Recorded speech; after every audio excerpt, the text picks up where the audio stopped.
What's up guys, it's George Yuyu, and in today's video I'm going to show you 3 things you can do to confuse your opponent or sparring partner. The whole point of confusing your opponent is to keep them guessing, so they won't anticipate or predict what punch you're going to throw. Boxing is really a chess match, a dangerous chess match. You don't necessarily have to be the strongest or the fastest fighter to be victorious in a boxing match. Keeping your opponent guessing will put you one step ahead of them and increase the chances of you winning the fight. Before I begin, if you're new to the channel, I love sharing advice on boxing, nutrition, exercise, life of a boxer, behind the scenes footage on boxing events. So if any of those topics interest you, please make sure to subscribe so you stay up to date with the latest video. Okay, the first way to confuse your opponent is by throwing multiple punches from the same side. My favorite is double or triple jab. Now this doesn't have to be the jab, this can be a hook, uppercut, cross, any punch.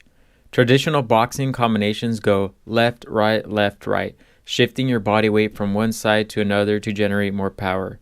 For example, a common combination is jab cross, hook cross. Each punch sets up the next. Throwing punches from opposite sides keeps you balanced.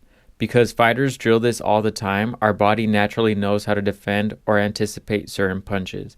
So throwing multiple punches from the same side creates a bit of confusion, leaving your opponent vulnerable.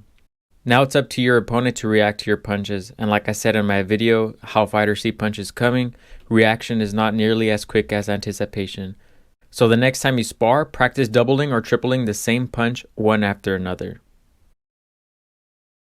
Okay, the second way to confuse your opponent is by using feints. A feint in boxing is pretending to throw a punch to get a reaction from your opponent. Similar to a baseball pitcher. He may pitch a fastball and then the next time he throws a changeup to confuse the batter. The same thing can be done in boxing. Let's use a jab for example. You land a solid, powerful jab and your opponent thinks, I don't like that, I better defend next time. Now your opponent is thinking of different ways to defend a jab. So what do? Throw another solid jab. Now the third time, feint or fake the jab and immediately throw a different punch. The chances of you landing that punch is much higher because your opponent is thinking you're throwing a piercing jab, when in reality you're using that jab to mask a different punch. Make sure when you feint, practice making the feint as believable as possible. I see a lot of fighters just stomp the front foot. You may or may not get a reaction, but really focus on your whole body to trick your opponent into believing that punch. Okay, the third way to confuse your opponent is changing the tempo of your punches. Tempo is defined as the rate or speed of motion, or pace. Not everything you throw has to be maximal power or maximal speed. If you only have one gear, then you become predictable, your opponent can guess what speed the punches are coming at and set up traps or counter your punches. Again, boxing is a chess match. There's a time to commit and other times to disguise. For example, let's say you throw a jab at maximal speed once. The next time, throw a slower jab, maybe even a slappy jab. You won't physically hurt your opponent with a slow or soft jab. However, you may give your opponent false hope or confidence. Let's assume you throw a few soft jabs, your opponent may think he's not in danger or disregard defending the jab. Then the next time you throw the jab, commit with maximal speed and power. You'll definitely catch him by surprise.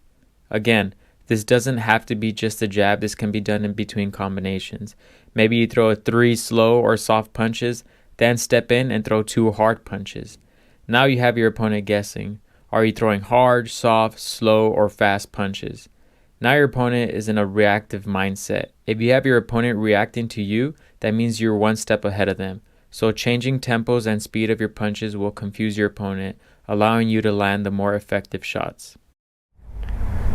Alright guys, thanks for watching. If you found this video helpful, please like, share, and subscribe. Let me know in the comment section below, how are you going to confuse your sparring partner this week? Also, we're almost at 5,000 subscribers, so please help me out by sharing this video, leaving a like, leaving a comment for the YouTube algorithm.